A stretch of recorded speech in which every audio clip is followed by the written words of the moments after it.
शिवम पांडे जी, बेंगलोर से, वाराणसी। गुरुदेव, आपके चरणों में कोटि कोटि प्रणाम। गुरुदेव, पता नहीं किस कर्म से रीझ कर प्रभु श्री कृष्ण हमारे जीवन में आए और लक्ष्य के साथ इस मन से परिचय कराया। पिछले लगभग 10 सालों से अपने मन के हर विकारों, विषयों, आदतों आदि से लड़ते लड़ते, हारते, संघर्ष करते ये भली भांति समझ आया कि ये इस उस अंधकार के समान है जो सूर्य उदय से पूर्व होता है और हमें एक चक्रव्यूह में फंसा रखा है, जिससे केवल और केवल आप गुरुदेव बाहर निकाल सकते हैं, जो खुद इसे कई बड़े विषम परिस्थितियों से खुद को विजय दिलाया है। महाराज जी ये कह रहे हैं कि उनसे बाहर निकलना चाहते हैं जो जब आज तक हारे अपने आप को अनुभव किया कि 10 साल से हार गए, मतलब हार तभी होती है जब हम इनमें होते हैं। इनसे अलग होने पर हार नहीं हो सकती, ध्यान रखना। जो काम, क्रोध, लोभ, मोह, मद, मत्सर, विकार पर विजय प्राप्त करना चाहता है, तो गुरुजनों ने, भगवान ने जो हमें युक्ति दी वो हम तुम्हें बता रहे हैं। इनका काम होता है आपको अपने में लपेट लेना। जैसे काम जागृत होगा तो ये आपको अनुभव में नहीं आएगा कि मेरे अंतःकरण में काम जगा है। आपको ये आएगा मेरे में काम, मतलब मेरी इच्छा है कि मैं भोगूं। लपेट लिया आपको। आप अलग हैं, अंतःकरण अलग है। अंतःकरण के अहम धर्म में काम का आगमन हुआ, स्फुरण हुआ, संकल्प बना, चेष्टा के लिए वो प्रेरित करता है। बुद्धि उसकी जब तक दस्तखत नहीं करती तब तक वो कुछ नहीं कर सकता। होता क्या है कि हम सीधे उसमें तदात्म हो जाते हैं। मेरे मन में काम आ रहा है ये तो हम बोल रहे हैं, लेकिन मैं ही काम भोग करना चाहता हूं, इच्छा ये जागृत हो गई। अंदर से देखना, आप कभी ये अनुभव कर पाते हैं क्या कि मन में काम है, मैं देख रहा हूं, मेरे में काम नहीं है? ऐसा कभी देखते हैं आप? मन में क्रोध आया, मेरे में थोड़ी क्रोध है, मैं क्रोध को देख रहा हूं, इसलिए मैं क्रोध को पी जाऊंगा। मन को अनुमति नहीं दूंगा कि तो क्रोध की कोई लीला कर सके, काम की कोई लीला कर सके। यहां हम कमजोर हैं। आप हमारी बात को समझ पा रहे हैं ना? हम तत्काल तन्मय हो जाते हैं उसमें। मैंने ये सोचा, मैं ऐसा करूंगा। अहंकार विमूढ़ात्मा करता हमिति मन्यते, ये मूढ़ता उसको बार बार भ्रष्ट करती रहती है। अब नाम जप करो, सत्संग सुनो, तो तुम ठीक समझ रहे हो कि मन में तुम्हारे काम आया। आपके तो मेरे मन में इस समय क्रोध आया, मेरे मन में काम आया, तो मन में आया ना, तुम में तो नहीं आया ना। तुम उसके साक्षी हो ना, तुम उसके दृष्टा हो ना। अब गंदी बात के लिए अनुमति मत दीजिए, आप कुछ नहीं बिगाड़ पाएगा आपको। लेकिन आप मन की जलन को अपनी जलन मानकर असहनीय हो जाते हैं। फिर लगता है जैसे मन शांत हो वैसे कर लो, क्योंकि आप मन में तन्मय हैं। यही हमारे जन्म जन्मांतर से फंसाए हुए है। मन की जलन अपनी जलन, मन की मांग अपनी मांग, मन की हर्षित होना अपने को हर्षित होना, मन का शोकित होना अपने, यही हमारा बंधन है और कोई बंधन नहीं। इसी बंधन को तुम अच्छे से समझ जाओ कि तुम्हारी मांगे ये सब नहीं है। उन मांगों में कुछ सही टिक लगाना है और कुछ नहीं। जो धर्मयुक्त है उसमें सही का निशान लगा दो। हर इंद्री के भोग को जो धर्मयुक्त है वो सही का निशान, और जो धर्म विरुद्ध पापाचरण बिल्कुल नहीं करूंगा, अभी जीत जाओगे। पर इसके लिए विवेक और बल चाहिए। बल चाहिए नाम जप का, विवेक चाहिए संतों के सत्संग से प्राप्त ज्ञान का। उससे हम उस पर विजय प्राप्त कर सकते हैं। ये कोई खिलवाड़ नहीं। बहुत बड़ा बली हो, लेकिन अंदर के योद्धा को परास्त किया जाता है विवेक और भजन बल से। दो बल अगर नहीं है फिर नहीं, फिर बात नहीं बनेगी। खूब नाम जप करो और ये विवेक रखो कि मेरी भोग वासना नहीं, मेरे को गुस्सा नहीं आता है, ये मन में आता है। देखो आप कहते हो ना हमारा मन आज अशांत है, हमारा मन आज ऐसा, तो आप देख रहे हो ना मन को ना, तो आप तो मन नहीं हो गए ना, तो आप संभाल सकते हो। लेकिन अगर आप मन बन गए तो फिर संभाल नहीं पाओगे। प्रायः सब आप ही मन बन जाते हैं। आज मैं देखना चाहता हूं, मैं देखूंगा भाई, बिना देखे नहीं रह सकता। अब आपने मान लिया तो अब क्या होगा? आज मैं भोगना चाहता हूं, बिना भोगे मैं नहीं रह सकता। आज मैं ये पीना चाहता हूं, बिना पिए मैं नहीं रह सकता। जो भी खान पान दृश्य देखना, ये आपने उस मांग को मैं से जोड़ लिया, अब उसे नहीं हटा सकते। मैं को अलग रखो और उसको अलग रखो, आप जीत जाओगे। पर है बहुत कठिन सवाल, अगर समझ पा रहे हो। पूरा विश्व इसी में परास्त है। तो जो नाम जापक है, गुरुजनों के आश्रित है, वो युक्ति से मुक्ति, युक्ति से जीत सकता है।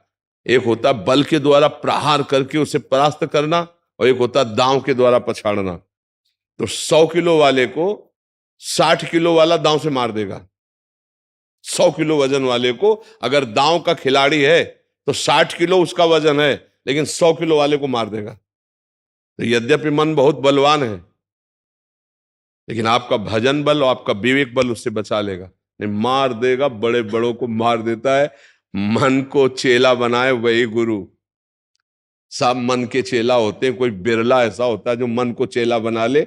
नहीं, मन ही के सब चेला होते हैं, आप पक्की बात समझ लेना। जगत गुरु वही जो मन को चेला बना ले, मन को अधीन कर ले। मन मारिया तन बस में कीना, हुआ भरम सब दूर, बाहर से कछ दिखत लाई अंदर चमके नूर। आपो त्याग जगत में बैठे नहीं किसी से काम, उनमें तो कछु अंतर नाई संत का हो चाहे राम। अब मन को मारना बड़ा कठिन है। मन कह रहा है ये देखूंगा, अब नहीं देखूं, वो अंदर ही अंदर दिखा रहा है, अब ललचवा रहा है। और अगर नहीं बोले तो जला रहा है। अब वो जलन को सह जाओ तो जीत जाओगे। यम ही न व्यथ्यंते ते पुरुषम पुरुषर्षभ सम दुखा सुखाधीरम स्वमृतत्वाय कल्पते। जो ऐसी जलन को, ऐसी व्यथा को राधा राधा राधा राधा सह गया, वो परम पद का अधिकारी। पर सहना बहुत कठिन है। गुस्सा आ जाए और सह जाए, काम आ जाए और सह जाए, मोह आ जाए सह जाए, ये भगवान का भजन करने वाला सत्संगी सह सकता है, अन्यथा नहीं सह सकता। पक्का। बिना मतलब हमको गाली दे रहा, बिना मतलब हमको छेड़ रहा, एक बार दो बार, गुस्सा रोक पाना बहुत कठिन है। ऐसे ही एक बार दो बार तीन बार चार बार, बार बार मन जा रहा तो होगा, एक बार देख लेते हैं, शांति हो जाएगी मन की। इसी में हम सब फंस गए हैं। है कि दो चीज से ये प्रभावित करता है। पहला कि सुख बुद्धि दिखाता है और दूसरा व्यथा प्रतीत करता है। तो गुरुदेव, हर दिन गुरुदेव हम इस पे प्रयास करते हैं, फिर रात में सोने के पहले फिर से पूरे दिनचर्या को देखना, चेक करना, फिर उसमें कहीं जहां त्रुटि हुई फिर सही करना। लेकिन ये बार बार उस समय गुरुदेव जैसे क्रोध आया हमको, तो किसी पे करके बाद में हमको ये समझ में आता है, उस समय ये भुलवा, मतलब एकदम से भुलवा देता है। हाँ, ये अभ्यास की कमजोरी है। अभ्यास की कमजोरी है। हम अभ्यास करेंगे, जैसे अभी बाद में याद आया कि हम ऐसे बच सकते थे, ऐसे बच सकते थे, बाद में याद आया। अभ्यास की कमजोरी। नाम जप करते रहो, अभ्यास। जब कोई गुस्सा हो रहा हो, गुस्सा दिलाया जा रहा हो, या गुस्सा के अंदर बात आ रही हो, उस समय सोचो मेरी परीक्षा है, मुझे बचना है इससे। उस समय हम ये भूल जाते हैं कि मुझे बचना, ये मेरा प्रश्न है सामने। अंदर वो अंदर ही अंदर अंदर गणित लगते लगते एकदम बम फूट जाएगा, फिर शासन में नहीं ला पाओगे। और अगर उस समय ये बात रही कि मेरे सामने प्रश्न आया है, परीक्षा हो रही, मुझे इस समय क्षमा रूपी बल से क्रोध को पी जाना है, आगे बढ़ना है, तो आप निकल सकते हो। लेकिन उस समय बुद्धि ये नहीं रहती कि मेरे सामने परीक्षा आई। उस समय ये बात रहती कि क्रोध का है या काम का है, या लोग, वो तन्मय कर लेता है। वो तन्मय, बड़े बड़ों को तन्मय कर लेता है। इसीलिए अतिशय प्रबल देव तो माया, छूटे राम करो जब दाया। जब भगवान का स्मरण किया जाता है, उनसे प्रार्थना की जाती है, रोया जाता है उनसे, तो वो ठीक अवसर पर ज्ञान देते हैं। ज्ञान कौन? जो अवसर पर आवे। बाद में तो सबको ज्ञान होता है। यार फंस गए, पहले मन में आया था कि ना करो, पर पता नहीं कैसे हो गया, मैं करना नहीं चाहता था, अब क्या करूं, हाय हाय मच जाता। नहीं, सारी जेलें इसी में भरी है। कौन चाहता है कि मैं पाप करके उसका दंड भोगूं? पर नहीं, मन वो ऐसे सब करवा देता है। भगवान का आश्रय, नाम जप और मौके पर ज्ञान, मतलब अवसर पर ज्ञान आना, ये कृपा का लक्षण होता है। ठीक अवसर पर कि परीक्षा है, शांत चुप सहजा, क्षमा के द्वारा जीत ले क्रोध को, निष्कामता के द्वारा काम पर विजय प्राप्त कर ले, ममता रहित होकर के इस मोह पर विजय प्राप्त कर ले, अहंकार रहित होकर के संपूर्ण संसार पर विजय प्राप्त कर ले। नाम जप और सत्संग, जैसे बहुत अच्छी बुद्धि इस समय आपकी है कि आप अपना निरीक्षण परीक्षण कर रहे हैं, और अभ्यास बढ़ाइए, और अभ्यास बढ़ाइए। आगे चल करके अवसर पर ज्ञान आने लगे। जब काम का अवसर आए तब ज्ञान आ जाए, जब क्रोध का अवसर आए तब ज्ञान आ जाए कि मुझे बचना है। ये ज्ञान तो सबको बाद में आता है कि गलत कर लिया। पहले संकेत में आता है कि गलत होने जा रहा है, बाद में पश्चाताप में आता है कि यार बहुत गलत किया, कैसे क्या करूं, और फिर गलत हो जाएगा। आज से कसम खाता हूं मैं नहीं करूंगा, शाम तक के बाद फिर वो वैसे विचार चलने लगेंगे, फिर वैसे। इसीलिए भजन, बारी मथे घृत होए बरु, सिकता ते बरु तेल, बिनु हरि भजन न भवतरी, या सिद्धांत पेल। जितना भजनानंदी होगा उतने अवसर पर ज्ञान आएगा, अपने को बचा लेगा। अभिषेक कुमार जी छत्तीसगढ़ से। राधे राधे महाराज जी। महाराज जी, मैं एक सवाल को लेके बहुत परेशान हूँ महाराज जी, कि मेरा जन्म क्यों हुआ, कि मेरा जन्म आखिर किस उद्देश्य के लिए हुआ है महाराज जी, कृपया। हाँ, किस उद्देश्य के लिए हुआ ये बात समझो, और क्यों हुआ ये तो आपका भ्रम है। बस उसी भ्रम को मिटा दो तो तुम अजन्मा हो, तुम्हारा जन्म ही नहीं हुआ। तुम अपने को शरीर मान रहे हो ना, इसीलिए अपने जन्म की बात कर रहे हो। तुम्हारा जन्म हुआ है क्या? कोट पैंट शर्ट पहनना, फिर इसके बाद धोती कुर्ता पहनना, क्या इसमें जन्म हो गया क्या? बताइए। केवल कपड़ा ही तो परिवर्तन हुआ, भेष का परिवर्तन तो हुआ है, और वो कपड़ा धारण करने वाला अलग होता है और कपड़ा अलग होता है। ऐसे ये स्थूल सूक्ष्म कारण, स्थूल शरीर, सूक्ष्म शरीर, कारण शरीर, और इसको पहनने वाला जीवात्मा। तो ये कपड़ा हुआ ना। जन्म कब हुआ? भ्रम के कारण। भ्रम से अपने को जो तुम स्वीकार करते गए, वैसे ही आपकी परंपरा चलती गई। आप अपने भ्रम को हटाइए तो ब्रह्मविद ब्रह्मवि भवति। वो था, वही है, वही रहेगा। अब इसी के लिए तो तपस्या की जाती, भजन किया जाता, साधना की जाती। अब ये कि हमारा उद्देश्य क्या है ये जन्म का? यही उद्देश्य है कि मैं शरीर नहीं हूं, मैं भगवान का सच्चिदानंद में अंश हूं। इस बात को हम जानकर मुक्त हो जाएं। इस संसार में हमारा बार बार जन्म मरण ना हो, बार बार हम दुख सुख काम क्रोध लोभ मोह मद मत्सर इससे ना पिसे। इसलिए चांस दिया गया 83,99,999 योनियों के बाद एक ही योनि केवल है, मानो दे। इसमें दुर्लभो मानुषो देखो, ये दुर्लभ है, भगवान ने इसे दे दिया। अब इससे आप अच्छी कमाई कर सकते हो, सत्कर्म की। आप भगवत प्राप्ति कर सकते हो, आप देवलोक जा सकते हो, आप नरक जा सकते हो, आप सुअर कुत्ता बन सकते हो, आप भूत प्रेत बन सकते हो, जो चाहो वो कर सकते हो। इसलिए मनुष्य का परम कर्तव्य है चाह मिटा देना, अपने स्वरूप में स्थित हो जाना। अपना स्वरूप अचाह है। ब्रह्मभूता प्रसन्नात्मा न सूचति न कांक्षति समा सर्वेषु भूतेषु मद भक्तिम लभते पराम। परम लाभ ये प्राप्त हुआ, न कोई चाह न कोई इच्छा, अपने स्वरूप में स्थित हो, ब्रह्म स्वरूप हो गया। अभी हम स्त्री पुरुष शरीरों में आसक्त हैं। अभी हमारा बड़ा भ्रम है कि संसार के भोगों में सुख है, इसी को मिटाना है, इसी को मिटाने के लिए आए। इसलिए खूब नाम जप करे, अच्छे आचरण करे, और बुजुर्गों की सेवा करे। उनके आशीर्वाद से हमें ज्ञान प्राप्त होगा, तब भ्रम नष्ट होगा।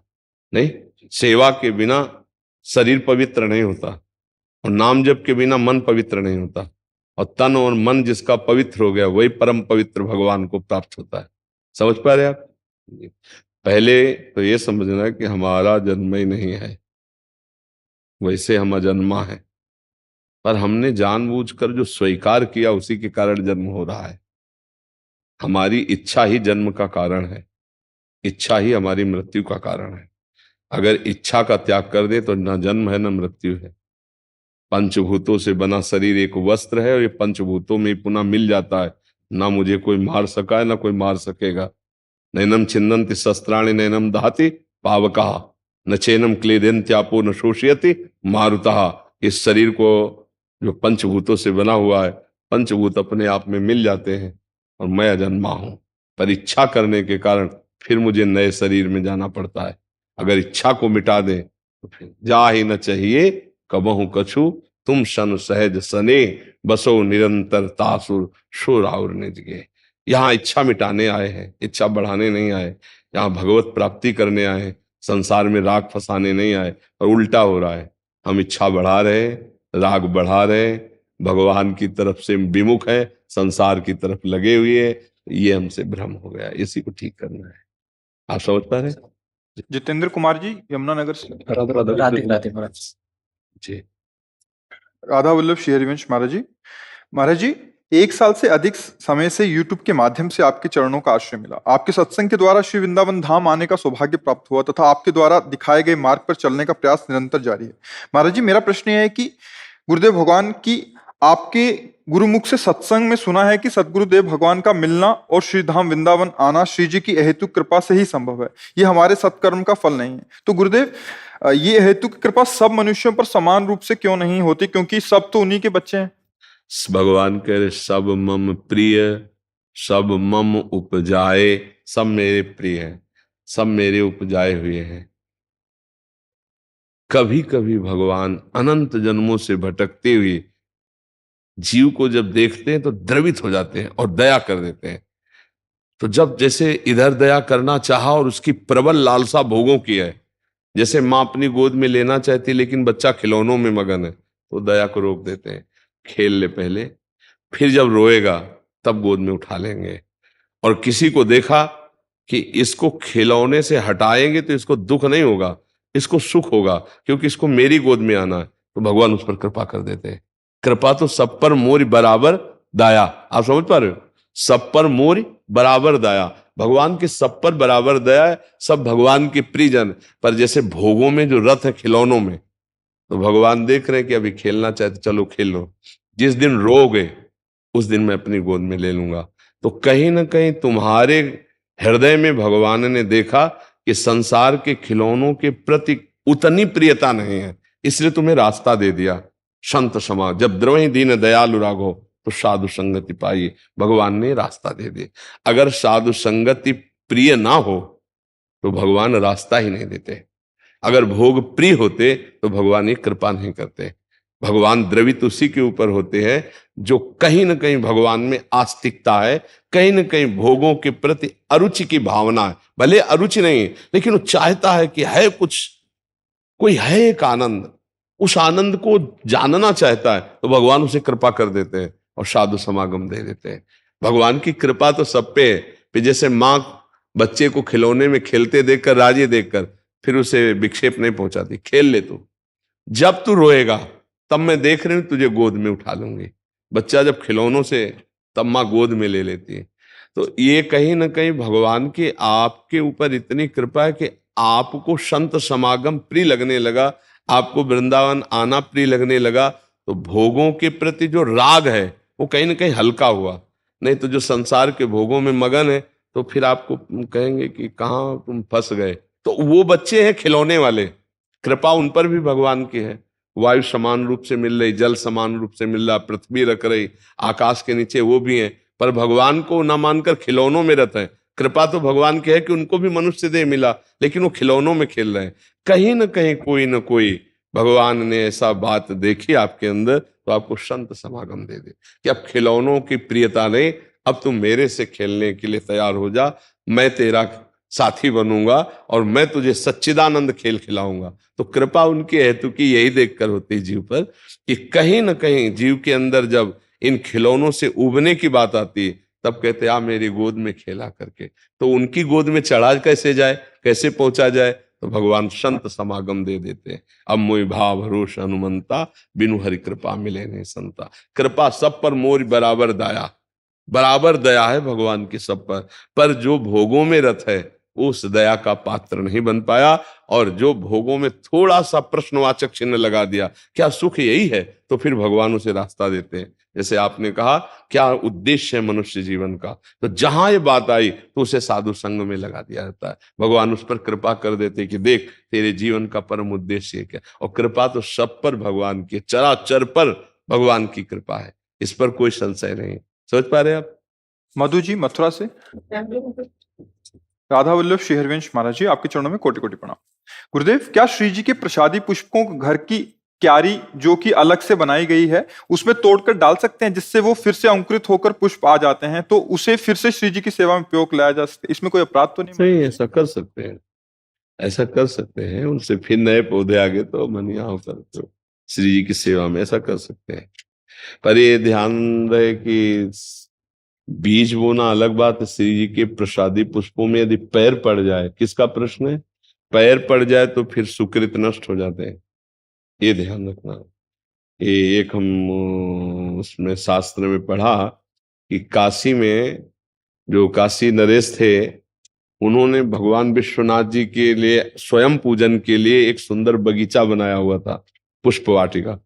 तो रात्रि में पुष्पदंत नाम के दिव्य पार्षद भगवान शिव के उनसे पुष्प ले जाते थे। तो आसपास पहरेदार लगे थे, तो पहरेदारों ने कहा कि कोई चोर आता है, बड़े बड़े पुष्प चयन करके ले जाता है रात्रि में। तो उन्होंने कहा कि आसपास जब पहरेदार हैं तो चोर कौन सा आ जाता है, कैसे प्रवेश कर जाता है? तो उनका कोई दिव्य चोर आता है जो आकाश मार्ग से आता है। तो उन्होंने विद्वानों से ये सलाह की कि आकाश मार्ग से आने वाले दिव्य चोर को कैसे पकड़ा जा सकता है, तो उनका भगवान शंकर के प्रसादी पुष्पों को बगीचे में डाल दो, जहां उसके पैर पड़ेंगे उसके पुण्य नष्ट हो जाएंगे, अंतर ध्यान होने की शक्ति खो देगा और वो पकड़ा जाएगा। तो ऐसे जेव डाला गया सोई।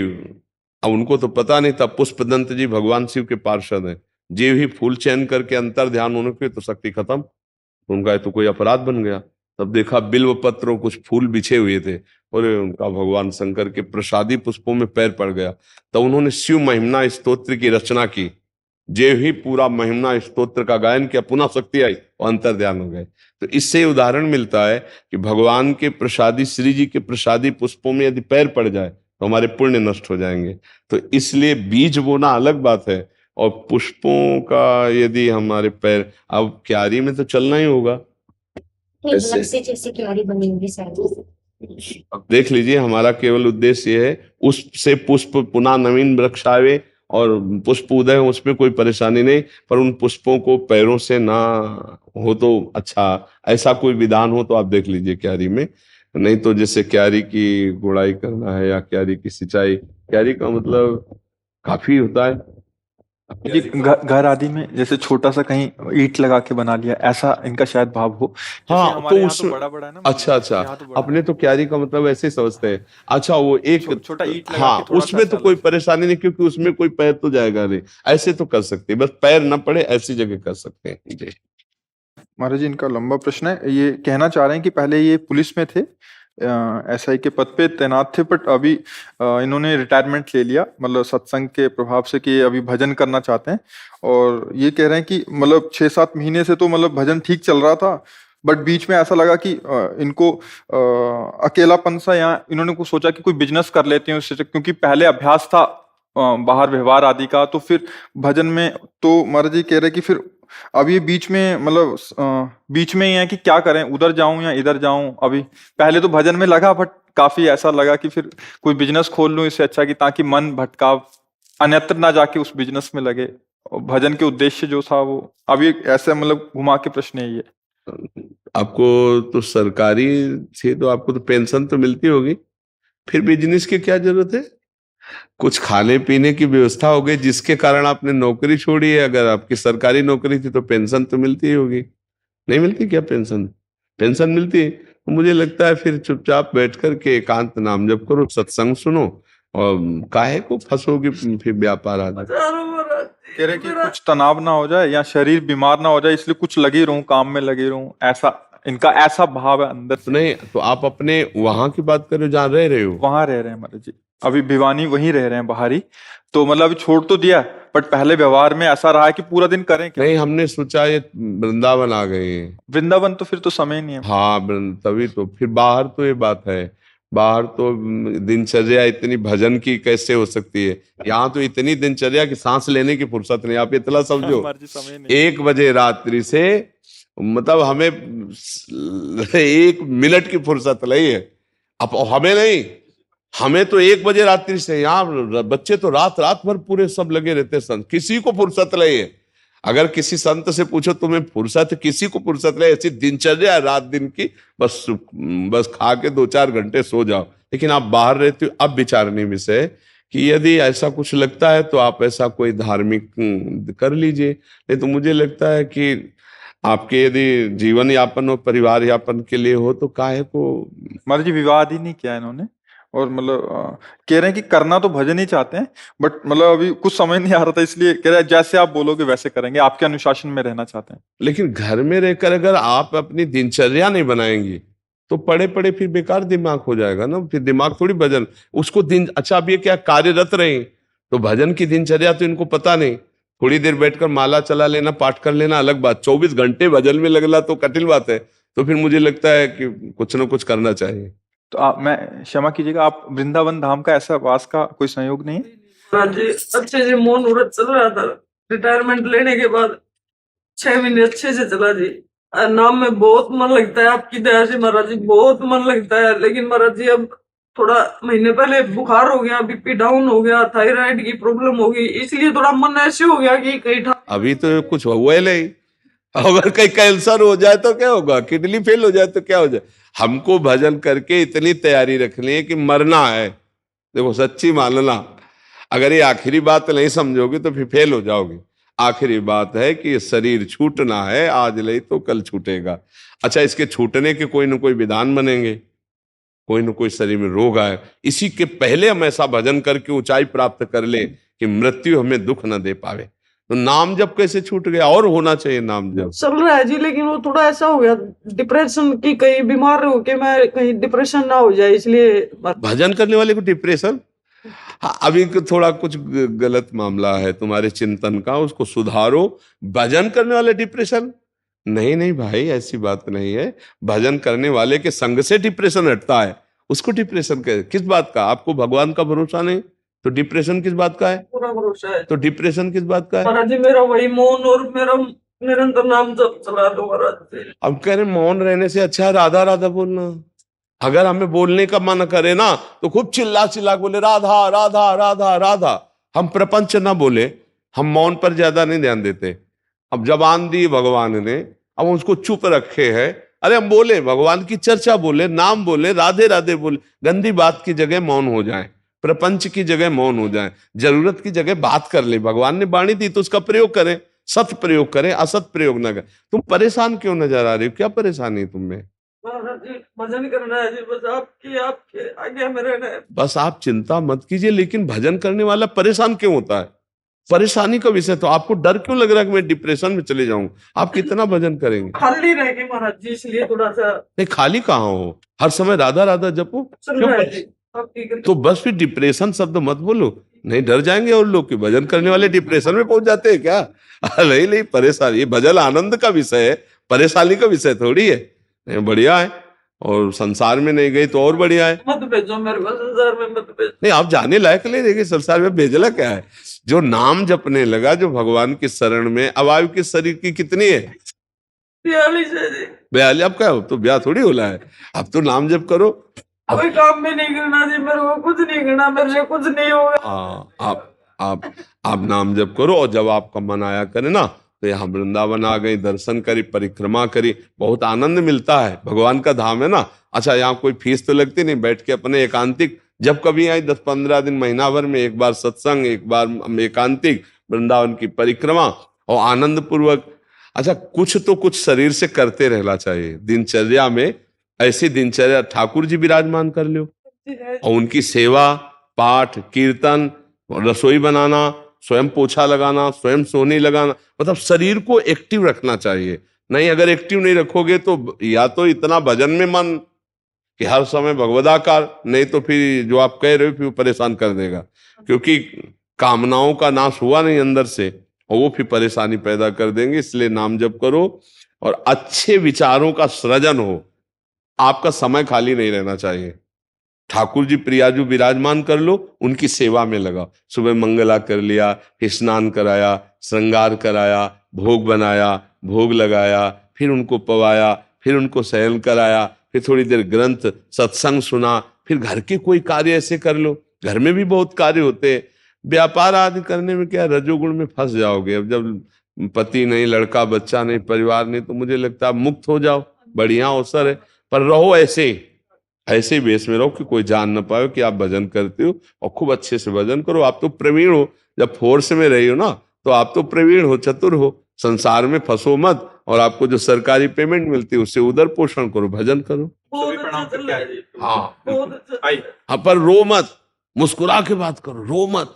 ऐसे रोने से सबको लगेगा भजनानंदी लोग रोते हैं क्या, ऐसे नहीं, मुस्कुरा। आप चाहिए जी मेरे को, आप चाहिए, बस आपका। हमारा स्वरूप है राधा राधा राधा राधा। जितना नाम जप करोगे उतना ही आनंद का अनुभव होगा। हमारा सच्ची कहते हैं, ये देखो ढांचा आज है कल नहीं रहेगा, लेकिन हमारा स्वरूप रहेगा आपके दिमाग में। यदि आपने गुरु माना है, संत माना है, मित्र माना है, तो आपके दिमाग में प्रेमानंद रहेगा, और वो जब तक आपका कल्याण नहीं कर देगा तब तक आपके दिमाग से नहीं जाएगा, ये ध्यान रखना। शरीर तो चला जाएगा, हमारा जो नाम दिया हुआ है आपके पास वही हमारा परिचय करा सकता है। राधा राधा राधा राधा आप जपना, फिर देखना आपको लगेगा कि प्रेमानंद यहीं बैठे हैं, दिमाग में बैठे हैं, प्रेमानंद हमारे हृदय में बैठे हैं। ये शरीर तो नाशवान है, आज नहीं तो कल चला जाएगा, इसका कोई ठिकाना नहीं है, इसका किसी का भी ठिकाना है। पानी का बुलबुला किस समय फूट जाए, ऐसे ये शरीर है।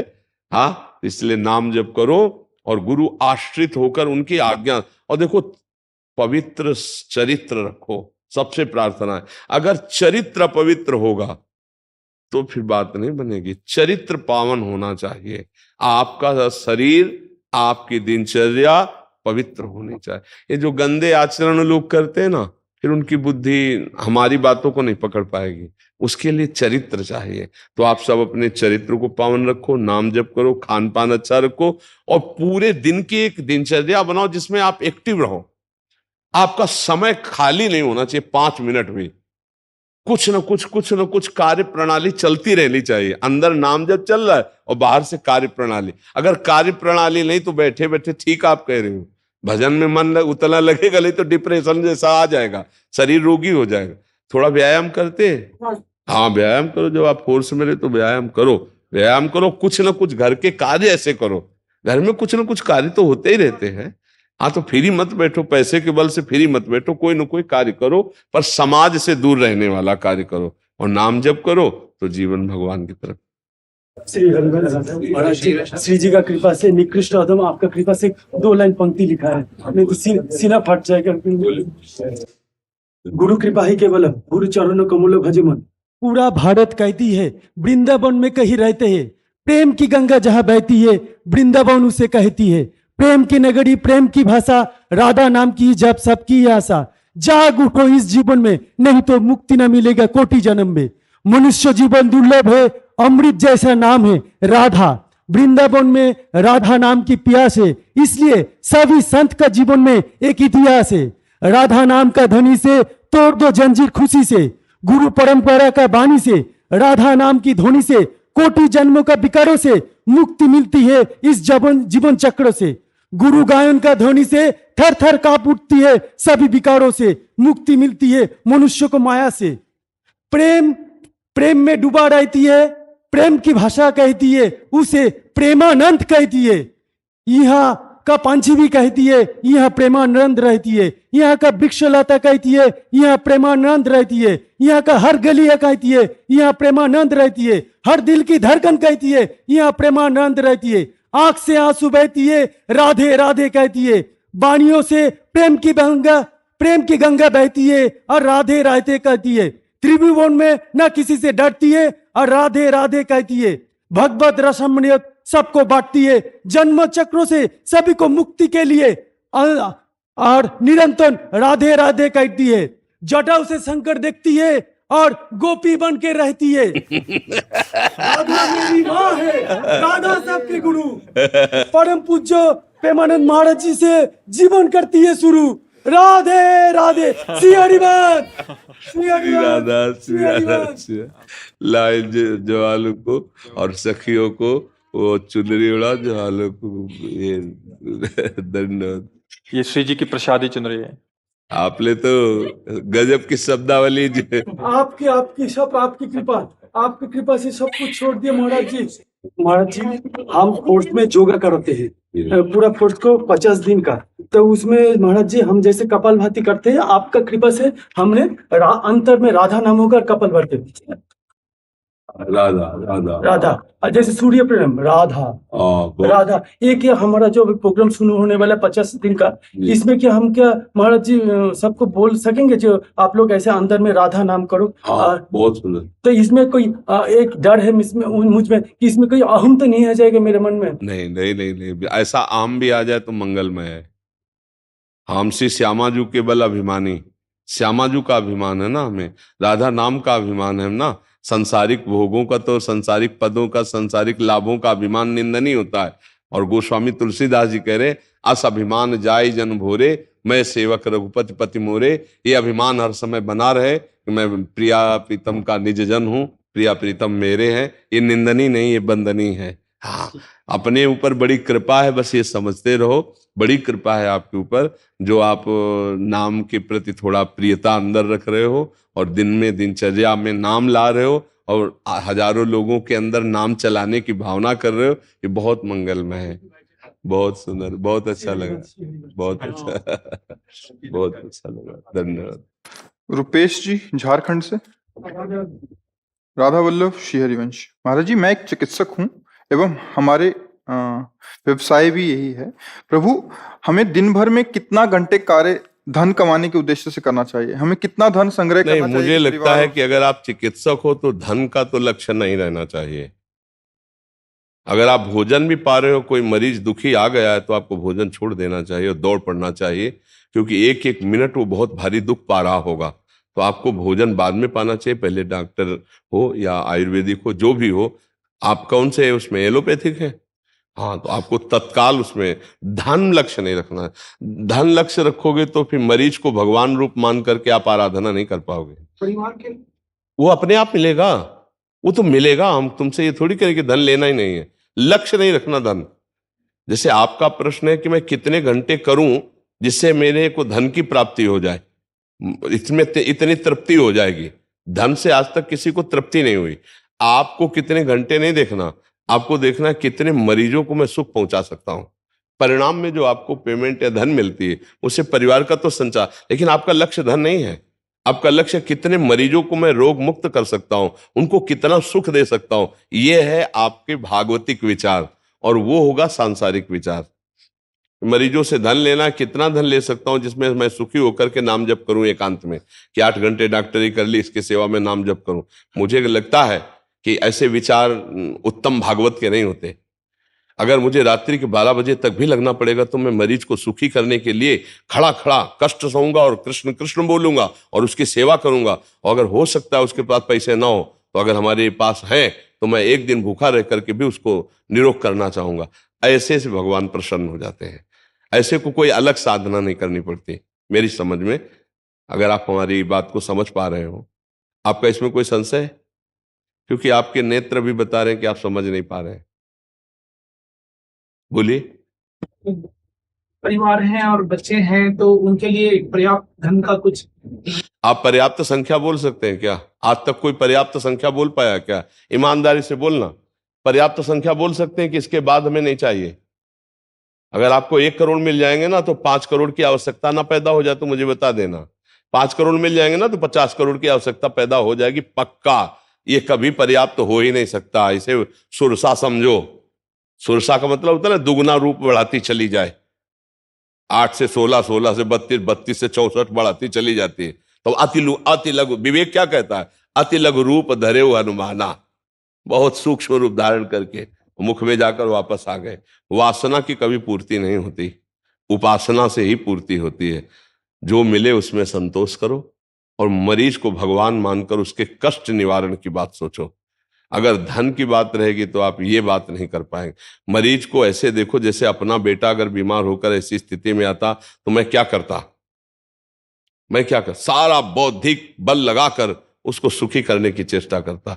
ऐसे मरीज को, जैसे आपका भाई आता तो क्या करते? आप बावरे होकर लग जाते कि कैसे कष्ट निवारण करें। धन लक्ष्य नहीं रखना, मरीज की प्रियता रखनी। भगवान मरीज रूप में आए, हम पूरा जोर लगा देते हैं। वो आपको इसलिए बोले कि आप वैष्णो तिलक लगाएं, आप कंठी बांधें, तो आप भागवतिक हैं। भागवतिक है इसका मतलब आपका उत्तर भागवतिक ही जाना चाहिए आपके पास, जिसमें आपको भगवान की भी प्राप्ति होगी और धन की भी प्राप्ति होगी और आनंद भी रहेगा। अगर आप धन लक्ष्य करेंगे तो ऐसा ही बर्ताव करेंगे मरीज के साथ। देखो भाई, इतनी फीस होगी तो होगी, नहीं आप ले जाइए, कहीं भी ले जाइए।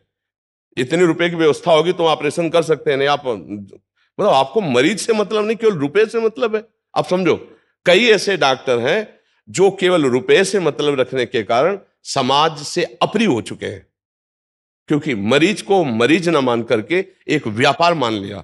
डॉक्टर को एक व्यापार नहीं, डॉक्टर भगवान है। वो भगवान है, उस समय पिता के समान है। वो चाहे तो मरीज को तत्काल सुख देने की व्यवस्था कर सकता है। देखो, सबसे पहले दवा होती वाणी। आप बिल्कुल निश्चिंत रहिए, आप जैसे हजारों मरीजों को ठीक किया है। आप वादा करता हूं आप सुखी हो जाएंगे, आप निरोग हो जाएंगे। भले वो 2 मिनट बाद पधार जाए, लेकिन आपके वचन अमृत जैसे गए ना, आप बिल्कुल, अरे बिल्कुल आप निश्चिंत आइए, आइए। आपका ऑपरेशन कोई कष्ट नहीं होने वाला, बिल्कुल आप जान नहीं पाएंगे। ऐसे वचन बोले जाते हैं। नहीं, बहुत सीरियस मैटर है, उन्होंने बताया कि हम बहुत गलत बताया, आप बिल्कुल ठीक हो जाएंगे।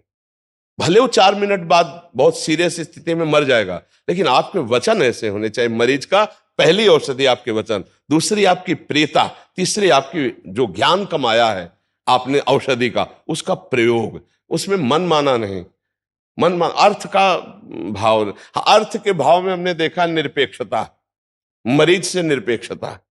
हाँ हाँ ठीक है, इंजेक्शन लगा देना, हाँ हो जाएगा, नहीं, प्रियता चाहिए। ऐसे आप बात कर रहे हो जैसे आपका व्यापार केवल है। अरे वो मरीज आया है, भगवान आए हैं उस रूप में, आपको ज्ञान मिला है, आप अपने पूरे ज्ञान का प्रयोग कर दीजिए। कभी ऐसा करके देखना, पूरे ज्ञान का प्रयोग कर दीजिए, अर्थ की अव्यवस्था में आप अपना अर्थ लगा दीजिए और फिर ही सेवा कर दीजिए, तो आपके परिवार में ऐसे प्रवीण पैदा होंगे कि जो कमा के भी तुम नहीं उनको प्रवीण कर सकते थे, वो कमा के तैयार कर देंगे। बच्चे ऐसे शालीन, सौम्य और ऐसे विवेकवान बनेंगे, ये देख देख के आपको सुखी अंदर सुख होगा। और करोड़ों बेईमानी करके दूसरे की खून और दूसरे की जान पर खेल करके रख लो, वही बच्चे तुम्हारा खून पिएंगे, ऐसे आचरण करेंगे कि घर में जाओगे तो जलोगे और बाद में थप्पड़िया के तुम्हें घर से निकाल देंगे, तुम्हारी कमाई हुई संपत्ति से तुम्हें बहिष्कार कर देंगे, तुम्हें जीने लायक नहीं रखेंगे, क्योंकि तुमने ऐसा अपराध किया तो उसका दंड तुम्हारे बच्चे ही देंगे, तुम्हारा परिवार। हमारी बात शायद थोड़ी कड़वी लग रही हो, लेकिन आप अक्षरशः सत्य समझ लेना, मरीज में भगवान है और आप निष्काम भाव से डॉक्टर बने हैं तो आप उसकी, और धन तो आपको मिलेगा ही। ऐसा कौन सा कार्य है जो आपको धन न मिले डॉक्टरी में? लेकिन बेईमानी नहीं, ईमानदारी से आप, धन की प्रधानता नहीं। कई ऐसे गरीब भाई बहन बीमार होते हैं जिनके पास, अरे आजकल कितना पैसा केवल जांच में लगता है भाई। तुम्हें लगा कि 4,000 5,000, उस गरीब आदमी से पूछो जो गेहूं बेच के लाया है, किसान मेहनत करके आया, वो 5,000 क्या समझते हो? उसके लिए 5 करोड़ के बराबर 5,000 है, क्योंकि वो गेहूं बेच के आया है, वो चना बेच के आया है, जो बैल जैसी मेहनत करके कमाया। गेहूं कितने का गेहूं बिके? 5,000 में कितना ढेर सारा गेहूं उसका बिक जाता है, और पैदा कितना होता। अब वहां तुम्हें इतनी जांच करो, इतना ये करो, इतना ये करो, अब उसकी तो हालत खराब हो रही है, किसी तरह अपने आदमी को जिलाना चाहता है। इन बातों को देखना चाहिए। जो धनी है, जो संपन्न है, उनसे आप पूरा हिसाब किताब लीजिए, लेकिन जो गरीब है उनके हिसाब में थोड़ी छूट कीजिए। अपनी तरफ से अपने को कम धन कमाने का उद्देश्य रख के उसको स्वस्थ रखने, तो भगवान आपके परिवार में ऐसा किसी को खड़ा कर देंगे जो बहुत धनी हो जाएगा। हमारी आंतरिक बातों को समझा जाए कि भगवान ने देखा कि आपने धन की प्रधानता नहीं की, तो आपसे श्रेष्ठ डॉक्टर बन सकता है, आपसे ग्रेजुएट धनी बन सकता है, वो बुद्धिमान बन सकता है, और आपने अगर अधर्म की कमाई की तो आपको जलाने वाला बन सकता है। भगवान का आश्रय लिया जाए, मरीज को भगवान समझ करके धन की प्रधानता न रखते हुए पूरी सेवा की जाए, तो निश्चित भगवान की कृपा सुख प्रदान करती, ना कि धन। आज हमारी समाज में धन की प्रधानता बैठ गई है, यही सबसे बड़ी हानि हो गई है। तो हमें लगता है डॉक्टर को हम सब समाज में भगवान कहते हैं, दूसरा नहीं कहा जाता। हम सबकी एक मान्यता है कि एक डॉक्टर हमारा भगवान है, वो चाहे हमें बचा सकता है, वो चाहे हमें मार सकता है। इतनी बड़ी मान्यता को धन से नहीं तोलना चाहिए। पूरा जीवन तुम्हारे हवाले हो जाता है। ऑपरेशन थिएटर में केवल आप होते हैं और मरीज होता है, और उसकी लिखा पड़ी होती है कि मृत्यु हो जाने पर आपको कोई दोष नहीं। अब आपका क्या कर्तव्य बनता है? चाहे अपनी जेब से पैसा लगे, अगर गरीब आदमी है तो उसका सहयोग कर देना चाहिए। बहुत अच्छे डॉक्टर, अभी हमारे पास कुछ 5-10 डॉक्टर्स आए थे, वो ब्रिज क्षेत्र की सेवाएं कर रहे हैं। मतलब गांव-गांव जाके या ऐसे बरसाना में, वृंदावन में शिविर लगाते हैं, जिसमें वो फ्री ऑफ कॉस्ट दवाइयां लेके आते हैं। और मतलब जो साधु संत जन ऐसे हैं, वो 10 डॉक्टर्स थे, अभी टीम है महाराज जी पूरी, मतलब भागवती का आपका सत्संग सुनते हैं, तो मतलब उन्होंने ऐसा किया है कि महाराज आपसे ही प्रेरणा लेके कि जन समाज की फ्री ऑफ कॉस्ट, मतलब जो उनका बीपी चेक कर रहे हैं, किसी को शुगर है, किसी संत भगवान को उसको पता नहीं है, तो उनको दवाइयां प्रोवाइड कराई जा रही हैं हर महीने 15 दिन में। बहुत उत्तम है, धन्यवाद है। हमारे भारत में ऐसे ही अगर विचार वाले सब बने ना, एक दूसरे को सुख पहुंचाने वाले, फिर राक्षसी बुद्धि नष्ट हो जाए, आसुरी बुद्धि नष्ट हो जाए, तो अब भी राम राज्य है भाई। हम जैसे विचार वाले होते हैं वैसे ही हमारा समाज होता है। अब आज हमारे समाज में शोषण बुद्धि की वृद्धि हो रही है, दूसरों को दुख पहुंचाकर स्वयं सुख भोगने की इच्छा का नाम राक्षसी वृत्ति, और अपने को दुख देकर दूसरे को सुख देने का नाम दैवी संपदा। वो दैवी संपदा भागवतिक है। तो आप तो दैवी संपदावान हैं, आप विवेक से चलिए, परिवार का पोषण करने के लिए चिंता मत कीजिए। भगवान करे योगक्षेमम वाम्यहम, विश्वास करो भगवान पर। धन नहीं पोषण करता, भगवान करते हैं। भगवान की कृपा का बहुत बड़ा स्वरूप होता है। परिवार को नष्ट होते देखा है, बड़े जमींदार, बड़े रुपया पैसा जमा, धर्म शुरू हुआ ना तो हमने बर्बाद होते देखा है। और एक गरीब घर को सजते हुए देखा धर्म से चलते हुए। धर्म से चलो, मेहनत करके कमाओ तो बच्चे तुम्हारे बड़े धनी हो जाएंगे। सबसे बड़ा धन होता है बौद्धिक स्तर शुद्ध होना। बौद्धिक स्तर बिगड़ गया, खूब रुपया कमाया, ड्रग्स पी रहे, गंदे आचरण कर रहे हो, किस काम का परिवार हो जाएगा। इसलिए धर्म से चलो, धन की प्रधानता न रखो।